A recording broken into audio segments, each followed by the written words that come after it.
We should first of all do a shout out to Matt. Matt, directly camera one, you're awesome. Thank you. And just that's the best. You're the best. Yeah. You set everything up. You always help me. You moved this gigantic chair I know. just so we could be in symmetrical seats. And he still has to drive to SMU to actually physically hand in an assignment. But today. also, yes. But also later, I'm recording a podcast for him for his assignment. Ah. And we're going to do like horn sound effects and like water or something because it's about the Navy. This song, This song. it's been so awesome to work with you on it. Like, I'm a huge fan of yours as an artist as well as a producer. Thank you. So, yeah, it's been a while because we started working on this song a year and a bit ago, I think. Yeah, I have in my notes May 2023 that we finished. I guess we wrote it and did the like first recordings on it I think that in one day. January, February, I think, of last year. I think. Yeah. I don't think it was May, but anyway. Yeah, I don't know Who why knows? in my notes I have May. Maybe we got together the second time in May Yeah. to work on it. Either way, it's been a while. Yeah. It was winter. Yeah. Yeah. Yeah, so January makes sense. And you had started the song before you even came here. So, Yeah. yeah, it's been in the works for a while. Totally. Do you do a lot of co-writing No. with people? No. Not enough. I've written with you, Brandon, Kristen, Maya from Skunk Motel. yeah. We wrote 2 songs Oh, together. that's awesome. Yeah. And I'm Yeah. doing a co-write with Burry next week. Oh, man. And then Nice. with Taylor Delaney or Taylor Jensen. I don't know what she goes by. Okay. She's like country. She did one of her songs and Yeah. she's friggin' amazing. So we're going to write one together. Oh, that's awesome. Hopefully. We're going to Yeah. get together to write. Hopefully a song comes of it. Who Yeah, knows? yeah, yeah. Yeah. That's great. Yeah, I hadn't done a ton of co-writing. I'm trying to do more of that now. But yeah, I remember working with you. It was just so easy. Somebody told me if you go into a co-writing session, it's good to have ideas when you come in. So I came in with this song started, and I tend to do that. I tend to have a lot of songs that are bits of songs, but then sit and don't get finished. Mm-hmm. So it was great to be able to come in. And I think we tried out a few different ideas, and then this one just resonated, and it was like, I think we had a 3-hour session, and we wrote/recorded a demo Yeah. within that. Yeah, which that same day. To me, feels pretty rare. Yeah, it did. I really like when people bring parts of songs and song ideas. Like, that's how things went with Maya, too. Like, if you come in with an idea, it's just easier for me to be like, oh, I also have lived something like that. And, like, that's what music is all about, right? Is the shared experience of life. It's easy to write a first verse and a chorus. And then when it comes to writing the second verse, like, you get stuck so easily. Yeah. I also have, like, a million unfinished songs. Yeah. Because, yeah, second verses are just like, okay, what's the rest of this story? Mm-hmm. And I think with this song, the story is like being in a depression. Like, and it's like, where do you go from this? Because like depressions can last a really long time. Yeah. It's hard to get out of them. How do you get out of them? Or how do you learn to live in it and still find like moments of happiness or whatever you want to call it? Because I think happiness is overrated, but I'm okay to go into some of that stuff, like in terms of talking about my own experience. I mean, I think that's what we were chatting about maybe doing here, but I don't want to you can. bring it all down for everybody. But no, like, so for me, I mean, yeah, I've written about mental health a lot, my own mental health, and I think that's been something that I kind of have needed to do, I think, like, especially in the last number of years, just in terms of what is present for you to write about. For me, I have a long career of music therapy, and it's an amazing role and it's an amazing job. And then also it's pretty common to experience burnout from that. So compassion fatigue and burnout and stuff. Or I have that as part of my life, I guess now. And I think particularly even at that time when I first brought the song to you, I think I was in more of that kind of a phase of feeling that burnout more intensely than I am now, I guess. I can definitely resonate with that as a teacher. And I Mm-hmm. think that's like where, when you brought this song, like the first line is a season of hard times, winter in my mind, everything's freezing. Like, holy, that sums up so many people's experiences, Mm. whether it's being burnt out or even just how we lived for the last, whatever, 4 years. It just describes so many people's experiences. And I think too, like, writing about it is such a good way to get it out of your system and like process. I find when I'm writing, like I've written a lot of songs about grief, about my grandparents passing Mm-hmm. away, or Mm-hmm.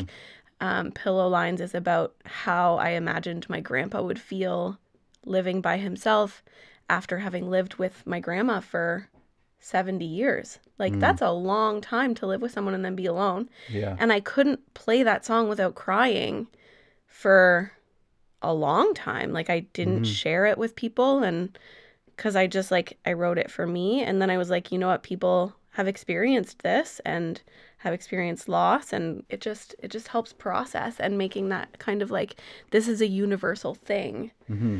that people go through. And I think the same thing is true about this song. Mm-hmm. And there's so many things to process: love, heartbreak, blah blah blah. Like, those are the typical ones, right? Yeah. That Yeah. like, and music doesn't always have to be sad, but it's easier to write sad songs. Yeah. Yeah, Totally. it is. Yeah, I don't. Maybe that's another topic for later. But like, I don't write a lot of upbeat songs. I don't write a lot of happy songs. But it is another thing I'm trying to do more. It's like, not necessarily happy songs, but like faster songs. Because all my, I do really well, I think, in the acoustic, fingerpicky, meditative, sort of slow, thoughtful thing. It's kind of the zone. And I like that, but I also want to do other things. I do think though, like, this song, there is some like happiness to it, and it's kind of like the light at the end of the tunnel is what the second verse is, right? It's like somebody being like, yeah, it's winter, but winter's outside. We're inside, we're cozy, we're good. Mm-hmm. Things are gonna change. New every morning, still I feel the same. It's like every day you have a chance to feel something different. Mm-hmm. And like, yes, we do end up coming back to feeling the same things, which I think is okay. Thinking about happiness as like a constant state of being is so unrealistic. Mm. There's so many other emotions to feel. Yeah. If I never experience grief or sadness or anger or frustration or boredom or whatever, like, how do you know that you're feeling happy? Yeah. Are you happy? Not in this exact moment, or yes, in this exact moment, I'm chatting with my friend. Yeah. But like, in 2 hours when I'm editing this video, I'll probably just be focused. So yeah, you were talking about like writing about grief and about all the different emotions and kind of happiness, or these emotions kind of mixed in together. Do you find you do that a lot in your writing? Try to capture the human experience? I mean, yeah, I write about what I'm going through or what my friends are going through. A lot of my songs are based on experiences that my friends have had, because my life is kind of boring. Not gonna lie. There's so many things that are relatable and that resonate with a lot of people. Anything that you write about, Mm-hmm. if you've experienced it, someone else has too. Yeah. It kind of like makes you realize how insignificant you are as an individual in the world. Like, none of your experiences or ideas are totally unique to you, but it makes it easier, for me anyway, to write knowing that I'm not the only person going through that. And maybe that's why writing music is so good for me for processing things, Mm-hmm. because it makes me realize, like, I'm not the only person that has experienced this challenge or this grief or whatever Yeah. it is. What about you? Yeah, well, I mean, I think I definitely have written almost to a fault. The stuff that I write, it tends to be about that. It tends to be like one of the ways that I go to music, I think. The Balmoral Falls one was like that, about feeling depression and needing to go outside for a bit, and maybe that would feel better. I have this project called The Ocean Misses You, and it's like all this ambient instrumental stuff. And that, I tend to get into a zone there that feels like processing some of the more challenging emotions for me, which is, I really like that project because it doesn't have to have words to it. and I don't know, it feels good to dig into those emotions and process it in a more visceral, I think, for me with that stuff, to just manipulate the sounds. Yeah. For this song, For Nothing's Wrong, we ended up making it as a duet, which I love. I love duets, and I love voices together and the uniqueness of that, and you couldn't get anywhere else other than with those two people. I mean, I guess AI now you can, but you know. The world is changing. Yeah. When you played me the verse and a chorus, it just felt like the themes being about depression. I was like, okay, maybe someone else shows up and is like, I'm going to sit with you through this. I'll be here for you. And just know that, like, when the sun comes up tomorrow, I'll still be here and we can try to find some kind of way through it together. And then it just felt, like you said, like there was another character in the song. And so doing it as a duet made sense. And I find, too, that the melodies that you write, because you wrote the melody and the music, like I just helped kind of get that second verse out and the song was done. The melodies that you write are so conducive to long harmonies, lots of layers. It happened very organically. Yeah. And then we were like working on it, and then it got kind of put on the back burner, and then we did that show with Julia Cunningham at Ramblers and said, we'll release it before Christmas. And now it's April.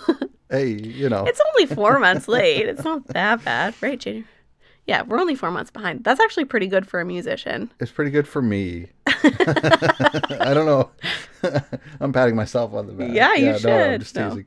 I love all that stuff too, like layering vocals, and our music styles, I think, are pretty similar in the sense that your production style I love, and I love how you put, how you think about what you do, and then also the sounds you put in your productions and stuff. So yeah, it was a really great chance to collaborate both as songwriters and artists, and then also collaborate as production team, which was really awesome. Yeah. Yeah. Yeah. Like the production of the song, and then also all the video content afterwards, where it's just like, it feels like, I don't know if anyone else has ever experienced this or if you've experienced this, but like I always feel so silly, like doing videos of myself singing to my songs, because I'm like, no one wants to see me like dance around. Like I'm in my 30s. Like this is just weird. But when there's someone else there doing it with you, it feels more purposeful and artistic rather than like, look at me. It's more of like, we were trying to tell a story through that video. The whole creative process has been easy. And like, I feel like we just like work really well together, and communication is always so important, and being receptive to each other's ideas. Because that can be hard too when working with artists. Sometimes they have these ideas that they really want, and they're like stuck on those ideas. And I so understand it, because they wrote the song and it's like their baby. And this is mine. This is my expression, which it is 100%. And so trying to find that idea for the artist and make sure that it's like executed in a way that the artist will be happy. But when you're doing it as a collaboration, it's both of ours. And so like your ideas, even if it's not the idea that I would have had, it's still valid to the song because it's your song too. And like just being cool with exploring different sides of stuff, the pianos and the synthy stuff and whatever. Like I probably wouldn't have gone that way just on my own, but you brought that element of you into the song. And then I think like with all the crazy harmonies and like really big swells and stuff and the insane reverb tail at the end, like every producer loves reverb. Oh my god, I'm so excited when you asked for more reverb at the end. I was like, yeah, nobody ever asks for more. No. But I'm also I'm a producer, so like that's what we do. Yeah, I love that. If I had to pick a favorite element of the production or the sound, it is that sound. It's the voices all together. It's the layers of the harmonies, and like just all the reverb kind of swells and stuff. But I mean, that is one of the things I just love anyway. Sometimes as a producer, it's like, yeah, we want to just make things sound good. We want to put some cool sounds in there, some cool tricks and stuff, But working with you, everything had a reason for it. So like, we weren't just putting a ton of voices because we like that sound. All the conversations were about like, how does this support the story, I guess, of the song? I mean, I really love prosody which is when, like if you are talking about a sunrise having ascending scales, because it feels like a sunrise. And so I'm very into trying to put at least one element of prosody in every production. It kind of just like ties everything together. And I think what you're referring to is the Nothing's Wrong bridge, where it starts out with one voice and then there's two and then there's three. And it's my voice 3 times and then you join in on the 4th one. Because to me, as the second character, I was thinking, if I'm repeating this to you, nothing's wrong, you're safe, you're okay, and having that repetition, then it builds on itself as it becomes more and more in your head that it's just like repeating, kind of like affirmations. Yeah. And then you, as in your character in the song, gets to a point where it's like, yeah, okay, nothing is wrong, I'm okay. And so then your voice comes in and it continues to build. And then at the end, on that last chorus, there's a bunch of voices saying every day is new. Yeah, it was just that idea of like building up this resilience maybe, or building up the capacity to get yourself out of depression, or repeating like words of affirmation to yourself, which it's like a little bit cheesy, but it really freaking works. Yeah. Yeah. I think also too, your idea to like automate the reverb in that section, to have it be dry, and then through that chorus at the end, then it's automated to be more sort of ethereal. I think there's an emotional quality to that goes beyond just like, oh, let's just do a production trick. It's very subtle, but that it actually gives support to the story of the song, I think. Yeah. Yeah. Yeah, it's intentional. Yeah.